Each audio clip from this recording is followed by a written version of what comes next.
حضرت موسیٰ علیہ السلام اور فرعون کا واقعہ۔ اللہ تعالیٰ کی طرف سے جب حضرت موسیٰ علیہ السلام نبوت کے مرتبے سے سرفراز ہونے کے بعد دین حق کی تبلیغ کے سلسلے میں فرعون کے پاس پہنچے تو آپ نے فرعون سے کہا، اے فرعون، میں اللہ تعالیٰ کا نبی ہوں اور حق اور سچ کی دعوت دیتا ہوں تجھے، اس لیے کہ تم ہدایت کے دعویٰ چھوڑ کر ایک اللہ پر ایمان لے آؤ۔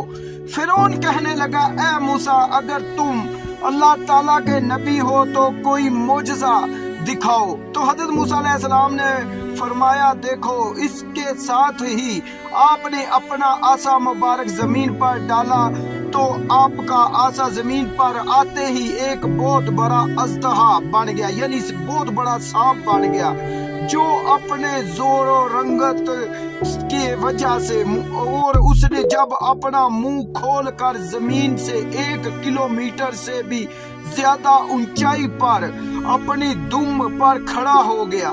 اس ایک یہ بہت بڑے سانپ کو زمین کے اوپر دیکھ کر تمام فرعون کے محل میں جو لوگ تھے وہ حیران ہو گئے، اور اچانک اژدہا نے حرکت کی اور اس کا رخ فرعون کی طرف ہو گیا۔ فرعون یہ منظر دیکھ کر وہ دہشت زدہ ہو کر اپنے تحت سے کودا اور بھاگ اٹھا۔ اژدہا کا رخ فرعون کی طرف تھا اور فرعون لگاتار بھاگتا ہوا لوگوں میں گھس گیا۔ اس پر اسے بھگدڑ مچ گئی اور ہزاروں آدمیوں نے ایک دوسرے پر گر کر کچلے گئے اور مارے گئے۔ فرعون ڈرتا ہوا گھر کے اندر داخل ہوا۔ اس نے چیخو پکار شروع کر دی اور کہا، اے موسیٰ، تجھے اس کی قسم جس نے تجھ کو نبی بنایا ہے، اس کو پکڑ لو۔ چنانچہ حضرت موسیٰ علیہ السلام نے اس کو اٹھایا اور وہ اژدہا، وہ بہت بڑا سانپ پہلے کی طرح پھر سے حضرت موسیٰ علیہ السلام کا عصا مبارک بن گیا۔ اس پر فرعون نے سکون کا سانس لیا۔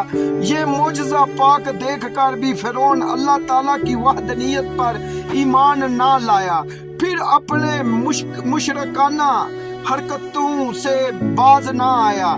لیکن حضرت موسیٰ علیہ السلام نے ہمت نہ ہاری اور بار بار فرعون کے دربار میں جا کر اللہ رب العزت کی طرف بلاتے رہے، راہ حق کی طرف اسے بلاتے رہے اور کلمہ حق بلند کرنے کا اس کو کہتے رہے، پھر بھی فرعون نہ مانا اور اس کے بعد فرعون سمندر میں غرق ہو گیا۔